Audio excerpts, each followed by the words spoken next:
Welcome to the NIHR Dementia Researcher podcast, brought to you by dementiaresearcher.nihr.ac.uk in association with Alzheimer's Research UK and Alzheimer's Society, supporting early career dementia researchers across the world. Hello, I'm Anna Volkmer. Thank you for listening to the Dementia Researchers podcast.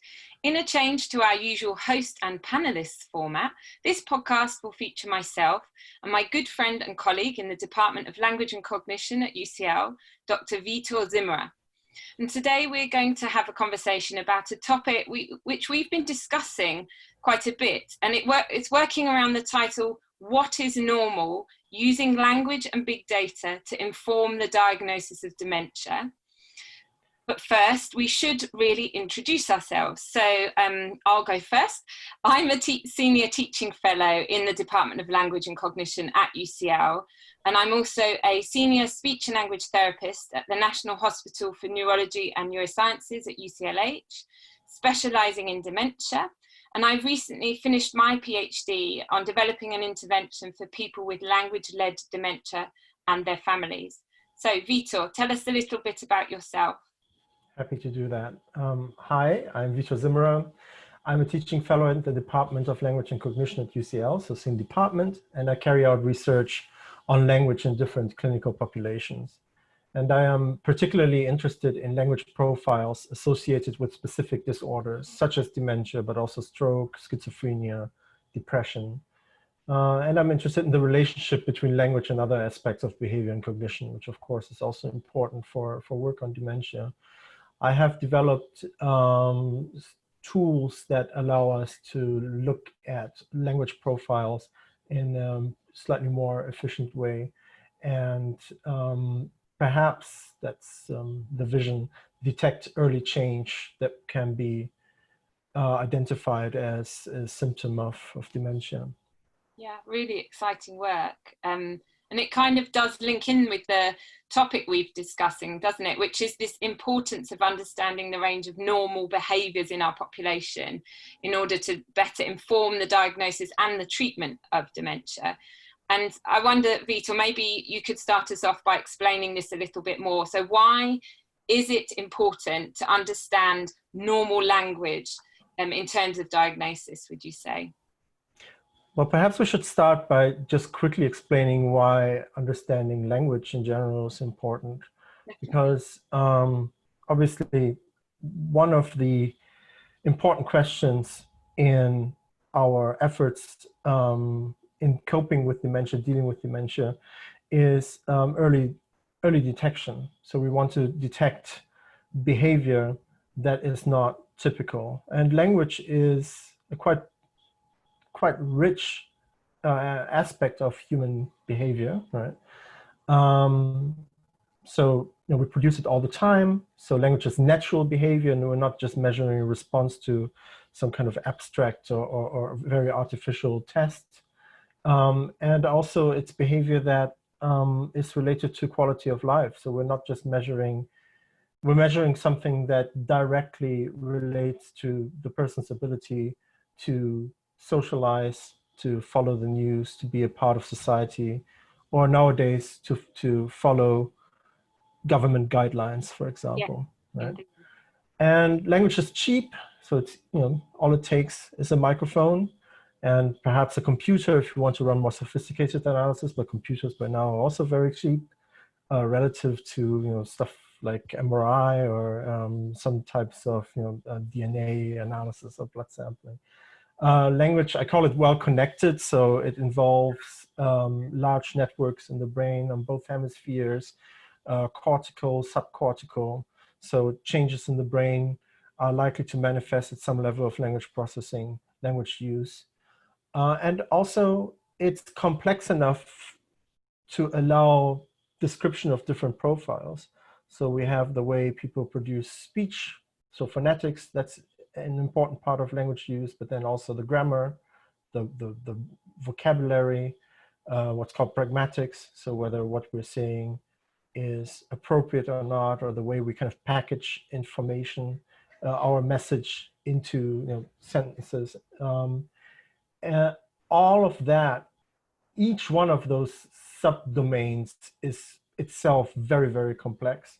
So we have a lot to work with that allows us to define very specific profiles that we can associate, not even with dementia as opposed to other disorders, such as depression, but even look at subtypes of dementia. For example, distinguish between Alzheimer's type dementia and perhaps like a logopenic variant of primary progressive aphasia. So that's great. So language is useful, and there's a lot of potential, and a lot of it has not been explored yet, right? Yeah.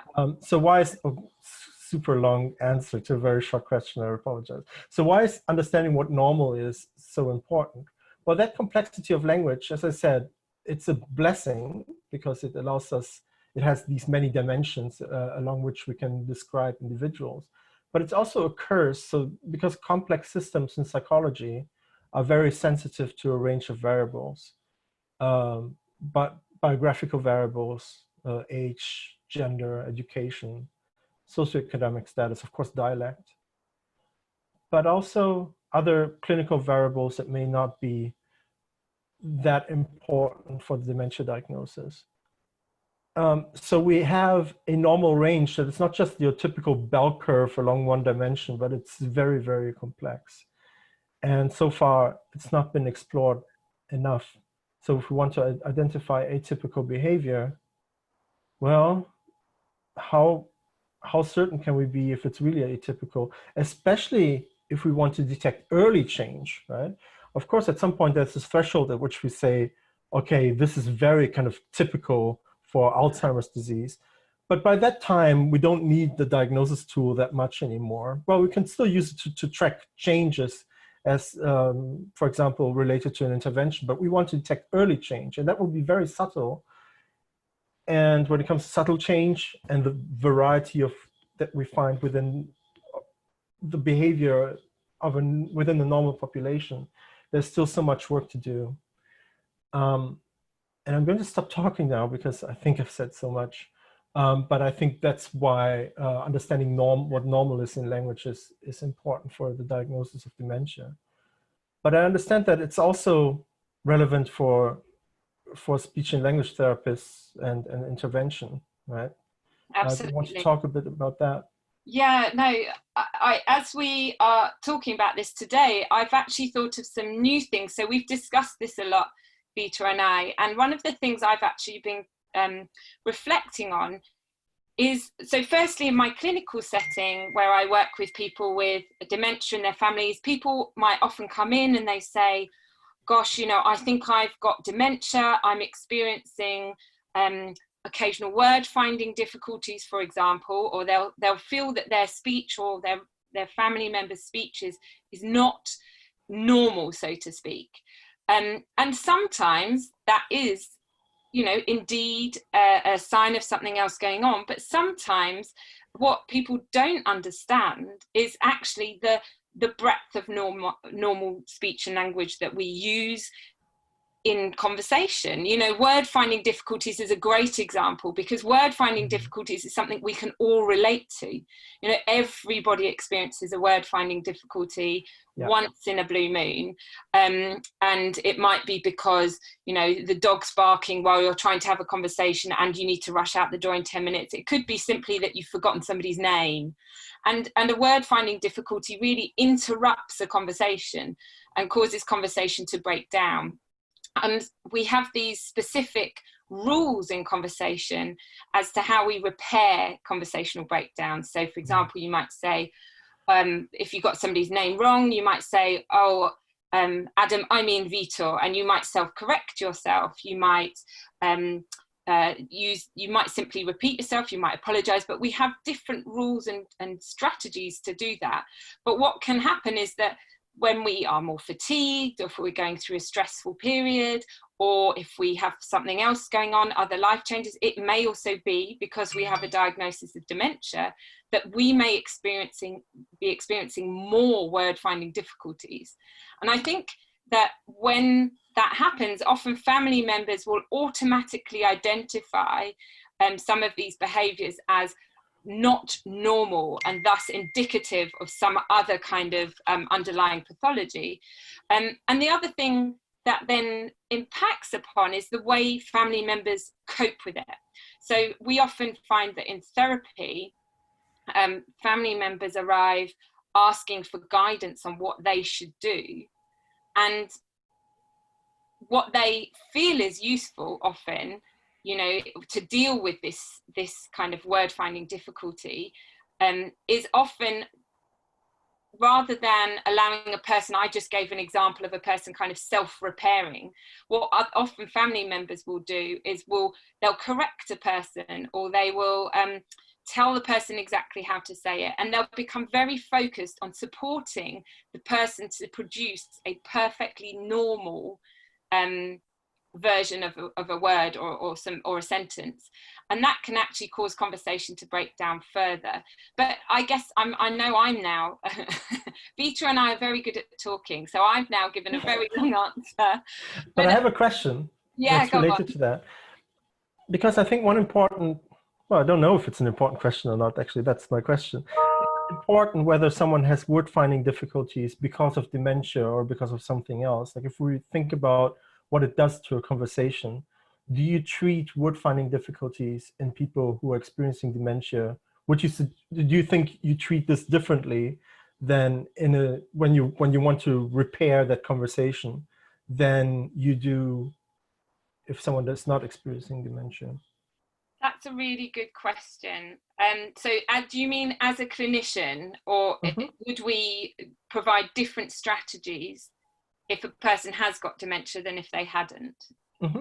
I guess if a person hadn't got dementia, so if the person didn't have any underlying diagnosis to speak of at all, then generally one would expect that they would have strategies to repair their own conversations.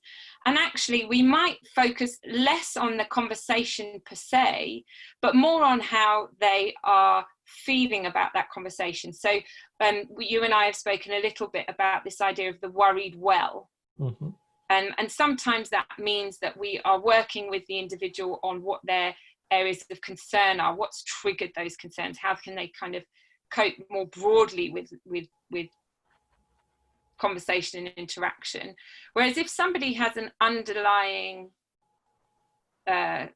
diagnosis that is so a dementia that is causing the word finding difficulty, we would be much more likely to actually specifically examine their strengths, areas of strengths and difficulty, and base any strategy so that there would be a broader range of therapy options available. So obviously we could tackle the word finding difficulties potentially at the root with some maintenance work, but I've started talking about conversation analysis.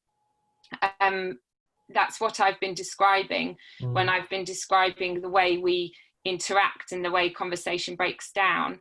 And what we often use is as an applied conversation analysis approach to an intervention. So we would examine the conversation of the couple together, and we would be much more likely to actually tackle strategies or identify repair sequences that allow the conversation to flow, to maintain some kind of normality for the person, to help them identify what they feel is not normal, so to speak. I don't, in some ways, using the phrase normal in this case then becomes a bit more stigmatized and difficult because, you know, everybody is so different. You know, I've met people who, when we video recorded their conversations, it always springs to mind a couple I worked with, and we video recorded their conversations, and I asked them about a certain behaviour, which we call a testing question. So essentially that means that the partner,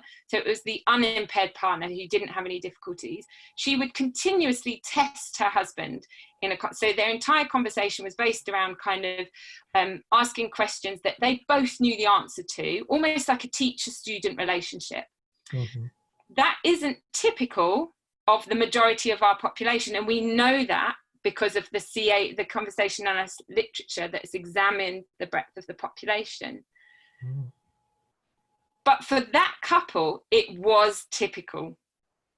which brings us right round to this idea of the breadth of what's normal. And there's this huge breadth of normal in our society in terms of how we communicate, how communication influences our relationships. And you kind of talked about that right at the beginning of this conversation. And actually, because I think conversation forms a key part of our relationships, it's also very personal. And I know you and I have thought about how we could potentially find out what is normal and what methods we could use to gather data like this. Yeah.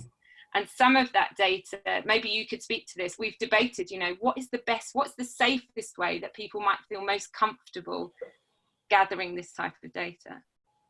Well, I think it starts by recognizing, again, a strength of collecting language data in that it's naturalistic behavior.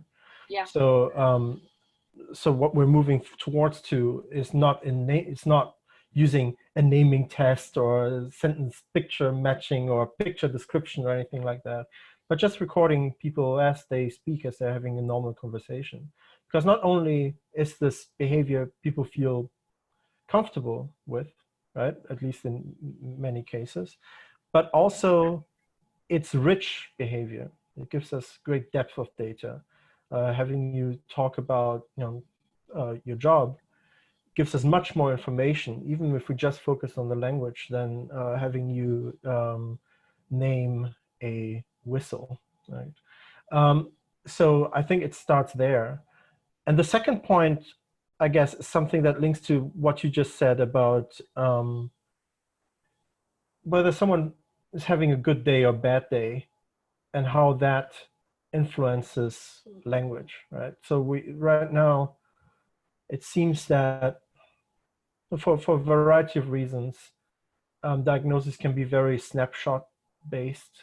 So in many studies, you do perhaps one test, unless you do an intervention and you test and retest, and you may be using several baselines. Often you have that person on that one day, and you're supposed to infer from that. So the next step, I guess, would be to use more longitudinal data. And again, language data is really good for that, because if we can just record conversations regularly, and I'm not just talking about perhaps a bunch of weeks so that we have a more stable baseline and we can understand where that person is in this phase of their life. I'm talking about perhaps recording over years and understanding how progression looks like in typical development, including aging. So, no, I turned 40 last year. No, not last year, the year before. Jesus, I'm sorry. These are things that one tends to ignore. My turn this year. Once you turn 40, the GP asks you to come in and for them to get a blood sample from you. Did this happen to you because of cholesterol? Not yet. 2.5 weeks. In 2.5 weeks, they'll start asking. Okay. I'll know what to expect. Yeah.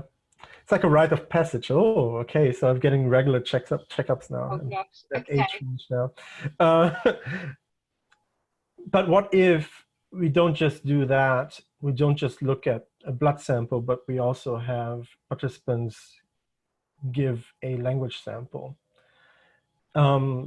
every few years from a certain age on. And that would help us really understand, in combination with all the data that we have about a person's background, not just the range of normality in the population, but also the range of normality in progression in aging. And with that, we would have a wonderful model with which we could use to detect deviation from normal, right? Because I guess we will find out that the variance in the population is so wide that it's almost impossible to detect early change.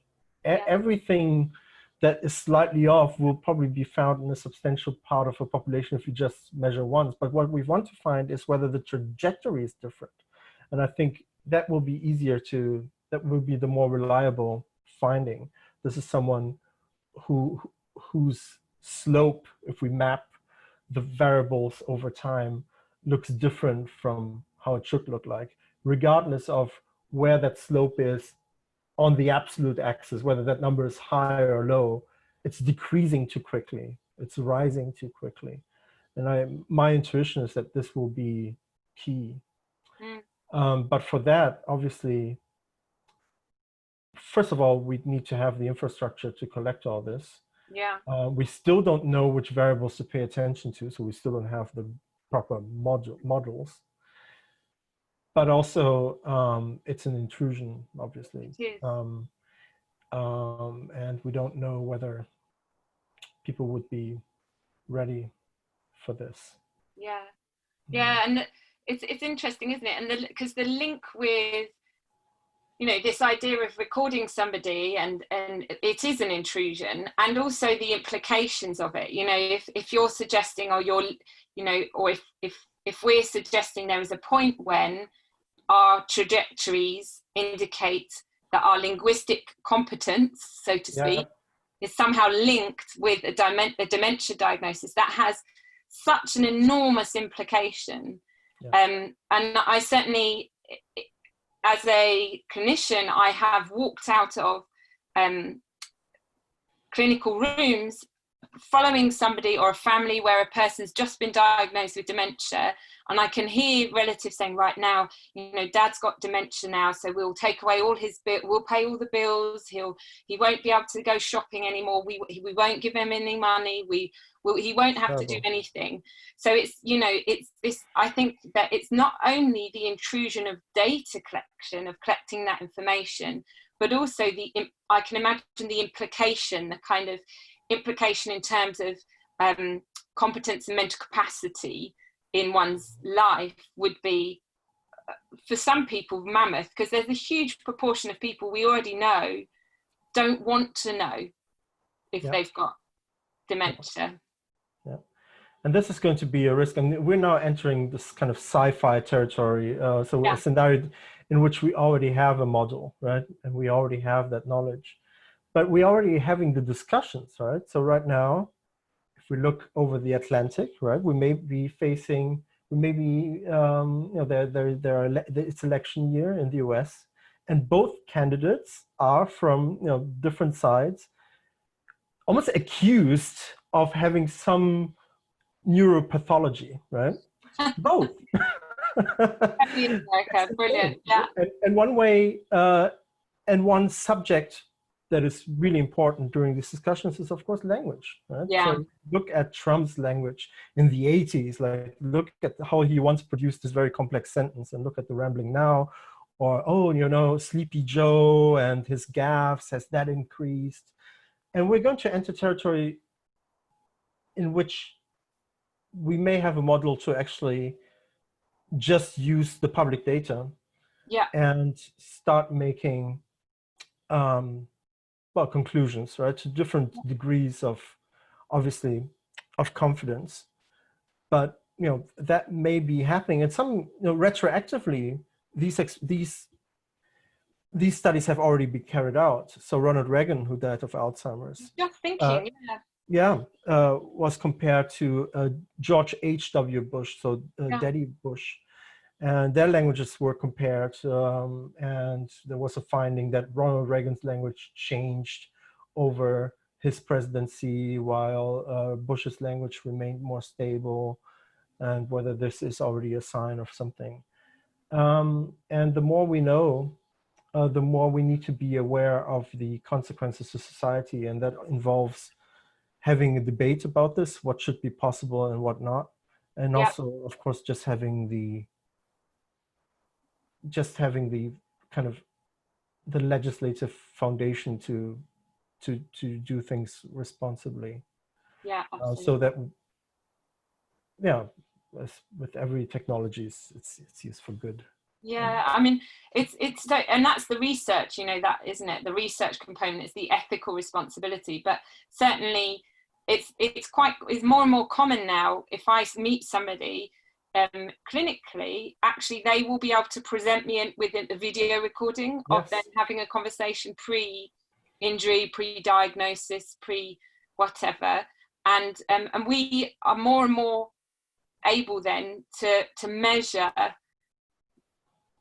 difference in a clinical sense And that's just people volunteering examples, you know. But if people actually, I guess, as we as a society do more of this, for example, I can imagine, you know, you and I, Vitor, we've done a couple of podcasts together now. They're really conversational, aren't they? And actually, there'll be more sources of our incidental interaction conversation that could be mined for this.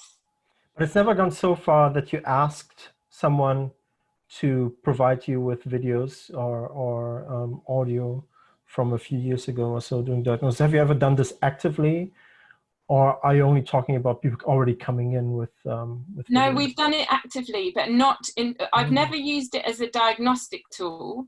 I've only ever used it.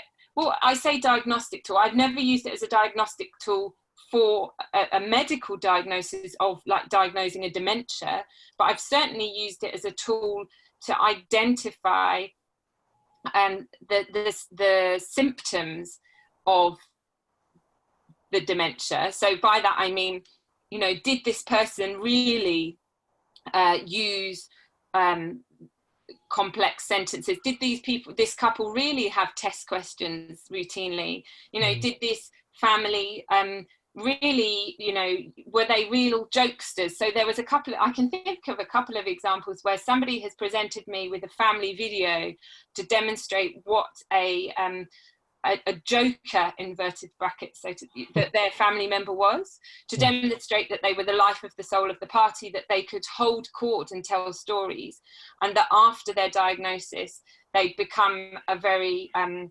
quiet person who didn't participate in that, and that person had become their entire conversation was then meaning that they were being identified as a quiet, serious person. So I mean, that's just a great example of how conversation actually reflects your personality and your relationship. And then his goal was to become, he identified as somebody who told anecdotes, who was a funny person. So then we were able to identify what the family were doing to perhaps, so they were often talking over the top of him, or they were talking really quickly and not giving him opportunities to interject. Whereas previously, the conversation was often dominated by him. So he was given loads of opportunities to contribute. So in a way, we were then drawing the family's attention to what strategies, what were you doing in conversation? Not only what was your partner doing, the person with dementia, but what was the family members' strategies to enable this style of conversation? And then that's always really helpful. So yes, in short, we would ask people to bring samples in. Absolutely. And more recently, we have, in the current climate, also explored conversations via Zoom, you know, because which has been also very interesting. But then you may not have enough data to compare. No. Right? No, in those cases, we haven't really had any data to compare back at all. And really, it's been very novel because, you know, how often do you Zoom with your spouse? Well, but then there's Skype. I think about that. I mean, obviously, there is a history to, by now you have so many grandparents talking to their children over Skype, etc. So there is experience already, but it's true. Like, you know, when we ask what is normal, there's also a new normal that we have to, we'll have to cope with. Absolutely. But it's just interesting to see that there are these two notions of normal that we're talking about. There's the population normal, which may be relevant to detect abnormality, and we need to kind of build solid models of language change, of typical behavior. But then there's the individual normal. So it's this normal for that person, and do you want to go back to that normal, right? And in both cases, it just seems that having a history of recordings may be very, very beneficial, right? Especially since, I mean, I don't know what you would say about this, but how much do you trust, if you don't have a recording, just people's recollection of how someone used to be or their descriptions? How useful is that? How accurate is that? What do you think? Gosh, well, you know, clinically, with my clinical hat on, we always we have to trust that their description of what they perceive their I guess conversation to have been like. And actually what we tend to use then is more of a much broader brushstroke. Were you, so there's a number of rating scales that you can use with both the person and their partner, and they're certainly also used in research around intervention. So they're often kind of more descriptive rating scales. Did you consider yourself somebody who would regularly interrupt people? Did you consider yourself somebody who was a chatty person? Did you consider yourself somebody who was a listener? And then partners, then we try and validate that with partners' opinions as well. And I guess that's more qualitative. And actually when which is also really helpful, because that's the impression that's been given. It's less objective. But, you know, in research, in terms of, like, I would often use qualitative research methods in the work I've done. And actually it's really important, because you're asking people about their experiences of conversation in qualitative research often. And then actually their experiences of conversation are often what influence their quality of life. And we've talked about, you know, having data from lots of people, but actually often the data, what matters to the individual is quite different than what matters to the population at large. Interesting. I mean, obviously, we've been talking about language a lot, but I think we should also add that this is not just an issue language scientists work with. I mean, there are, of course, many aspects of behaviors that change as the result of dementia. And in each of these domains, you can actually make a similar case. So I had some contact with researchers who were looking at gait in Alzheimer's disease. So the way people walk and how that may change, whether your steps are symmetrical, how many steps you take for a certain distance, even how much you walk. And their solution looks very similar to what we're doing. Just, their optimal solution would, I guess, be just attach a device to the person that just gets you a lot of data about, you know, when people walk, how much they walk, how they walk, and have models of typical walking, and then identify atypical walking, and perhaps walking that's related to Alzheimer's disease. And it doesn't have to be as fine-grained as that. It could be, you know, when we think about tracing apps, for example, how many social contacts do you have? How long are your social contacts? We have to keep in mind that a lot of these data are already being collected, right? So, and people actually, sometimes without knowing, just voluntarily donate these data, often for advertisement purposes. So they just want you to think about, you know, Burger King more often or whatever. But what a lot of researchers are proposing is just to use that to look at the wide range, not just language, but a wide range of behavior that may help us identify dementia earlier and make a real impact on people's lives. And yeah, we just spoke about that with you know, technical challenges, but also challenges to society when it comes to carrying out that work. And that reminds me of one of the points from our previous discussion, which is actually the importance about the breadth, like having a vast number of samples in this, because, you know, often we use formalized, standardized psychometric tests, which have been developed and they've been tested on a group of normal people. They've been tested on a group of people with various diagnoses, but often that samples about 30 or 40 people. And then I use them clinically, or we use them in research studies, and there's a whole group of people who may have a diagnosis of dementia but hit ceiling, or maybe they experiencing in their domains, their lives. So I've had a number of people I've spoken to recently for whom they are scoring ceiling on all these tests, and yet there's something that's changed. And so actually this group of normal 30 or 40 people that they've tested, it just isn't adequate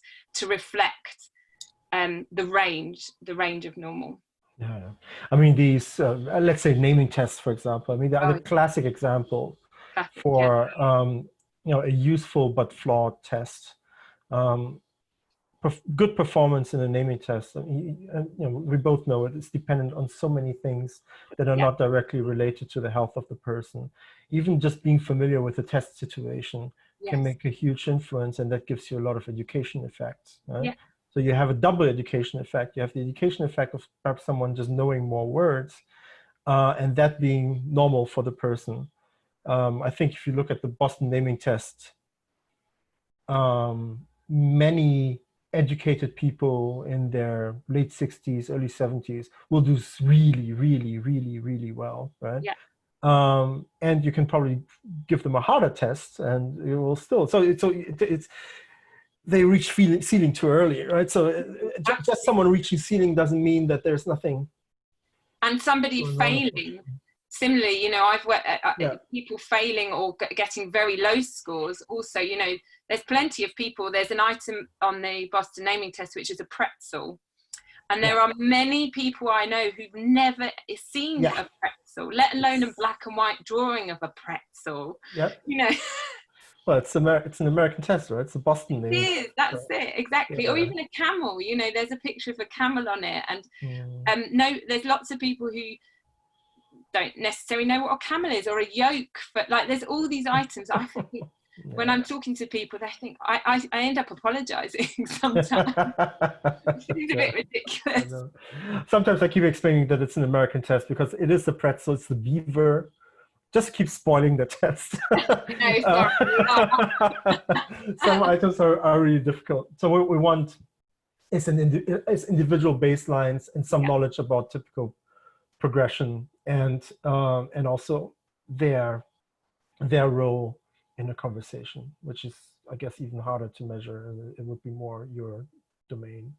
Yeah. Mm-hmm. Well, I feel like we're drawing to a close in terms of our allotted time. It's been great to chat to you today, Vitor. Thank you for joining me. Well, it's good to see you, especially during lockdown. Absolutely. Or partial lockdown, or whatever we're having right now. Mixed up lockdown, isn't it? Yeah. So you can find profiles on myself and Vitor on the NIHR Dementia Researcher website, including details of how to find us on our Twitter accounts. I also have a few blogs there, so please take a look. It's dementiaresearcher.nihr.ac.uk. And finally, please remember to like, subscribe, and leave a review of this podcast through our website, iTunes, Spotify, SoundCloud, and all the other places you find podcasts. Thank you for listening. Brought to you by dementiaresearcher.nihr.ac.uk in association with Alzheimer's Research UK and Alzheimer's Society, supporting early career dementia researchers across the world.